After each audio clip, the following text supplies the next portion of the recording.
sellel masinal läheb ümberkeeramine libedalt. Hommikul oli siin üks, mis oleks peaaegu kinni jäänud. Aga vaatame, praegu annab masin gaasi, aga ei liigu.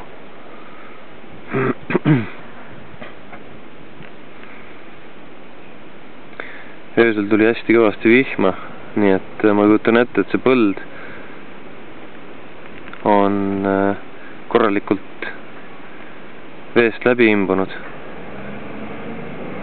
Ja kõige madalam koht on seal, kus on selle suure masina taga rattad. Noh, nii, nüüd on selge, et see masin on kinni seal. Ja välja ta nii lihtsalt enam ei saa.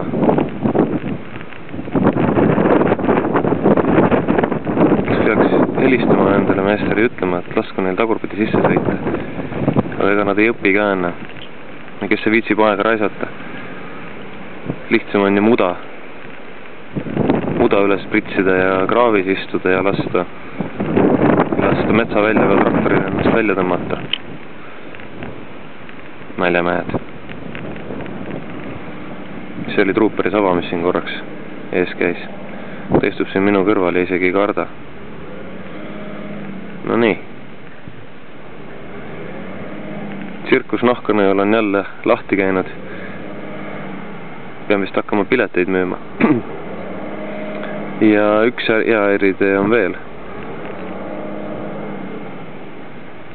Kuidas ja kus manööverdada suure täisaagisega autoga. Ma arvan, et selle koolituses saaksin ma ka kõvasti pappi. No see tüüp sealt küll enam välja ei saa. Igastahes mitte oma jõududega. Ahah, läheb. No nii.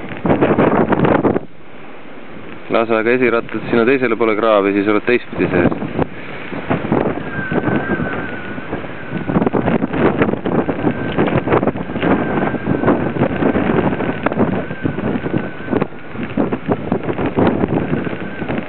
Jälle.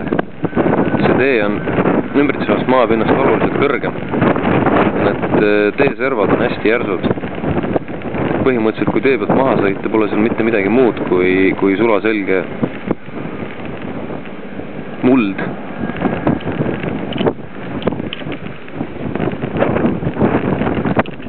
Ei sai jälle välja.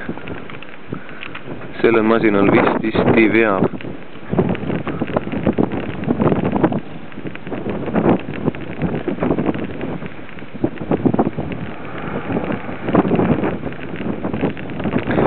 Ega mehi ei saagi süüdistada selles, et neid saadetakse sellisesse kohta.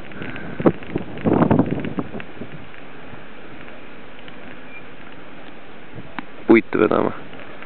Eks see on rohkem orgunniate asi. Ja ma olen üpriski veendunud, et kui ma ei elaks siin, ei kotiks selle tee olukord mitte kedagi pärast seda, kui need autod siit lahkuvad. Noh. Praegu muidugi ei saanud tee eriti oluliselt kannatada ka, aga ikkagi. Ja puiduvedu on ju alles alguses. Üks harvester viidi täna hommikul minema, teine minu arust müttab edasi metsas. Nii et seda palki ja muud puidumaterjali tuleb sealt välja veel kõvasti.